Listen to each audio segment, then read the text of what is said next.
ഇംഗ്ലീഷിൽ പലപ്പോഴും ഇപ്പോൾ എനിക്ക് പാട്ട് കേൾക്കാൻ താല്പര്യമുണ്ട്. എങ്ങനെ പറയും?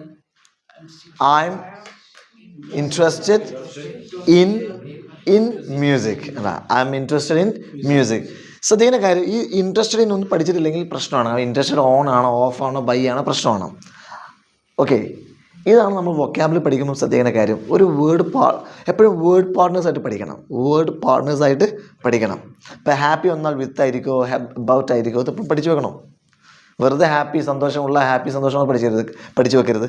ഹാപ്പി അബൌട്ട് സന്തോഷമുള്ള, ഹാപ്പി വിത്ത് രണ്ടും ഉപയോഗിക്കാം. ഹാപ്പി വിത്തും ഉപയോഗിക്കാം, ഹാപ്പി അബൌട്ടും ഉപയോഗിക്കാം, രണ്ടും ഉപയോഗിക്കാം. ഇത് പഠിച്ചു വെക്കണം. ഇപ്പോൾ മടിയില്ല എന്നുള്ള ലേസി എന്ന് പറയാം. ഈ ലേസിൻ്റെ കൂടെ ഇന്നാണോ ഓഫാണോ ബൈ ആണോ അത് പഠിച്ചു വെക്കണം. ഇപ്പോൾ എനിക്ക് പല്ല് തേക്കാൻ മടിയാണ്, എങ്ങനെ ഇംഗ്ലീഷ് പറയും? I M lazy lazy. ഇതാണ് പഠിച്ചിരുന്ന പ്രശ്നം. Lazy about. I M lazy about brushing my teeth. എന്താ ഐ എം ലേസി അബൌട്ട്. ഇത് പഠിച്ചു വെക്കണം. പഠിച്ചില്ലേ?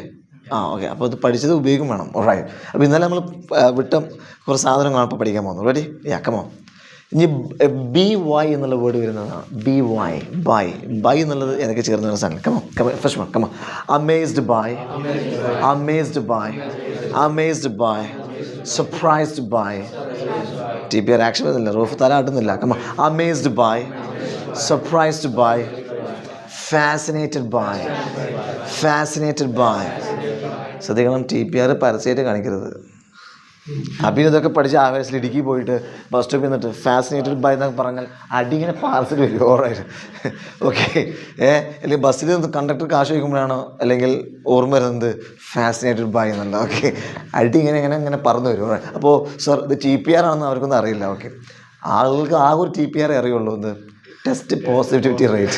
കൊറോണ സമയത്ത്, പാൻഡമിക് സമയത്ത് ആൾക്കൊരു ഇപ്പോൾ ഈ അടുത്ത് ഞാനിങ്ങനെ കൊടുങ്ങല്ലൂർ വഴി ഡ്രൈവ് ചെയ്യുന്ന സമയത്ത് ഒരു ജ്വല്ലറി ഉണ്ട്, TPR ജ്വല്ലറി. അപ്പോൾ ഞാൻ അഭിമാനം, TPR jewellery. I have taken a picture. Okay.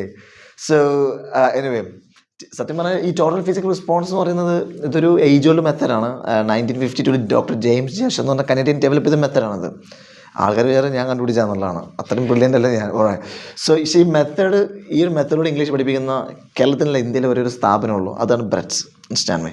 അപ്പോൾ ഇത് നമുക്ക് ശരിക്കും literally we are helping them. ഇപ്പം ഞാനൊക്കെ ഈ TPR ഉപയോഗിക്കാൻ തുടങ്ങിയിട്ട് 2019 തുടങ്ങിയിട്ടുള്ളൂ കേട്ടോ. ബ്രെഡ്സ് തുടങ്ങിയ ആ സമയത്താണ് TPR പഠിക്കുന്നത്. അതുവരെ എൻ്റെ അടുത്ത് TPR ഒന്നുമില്ല.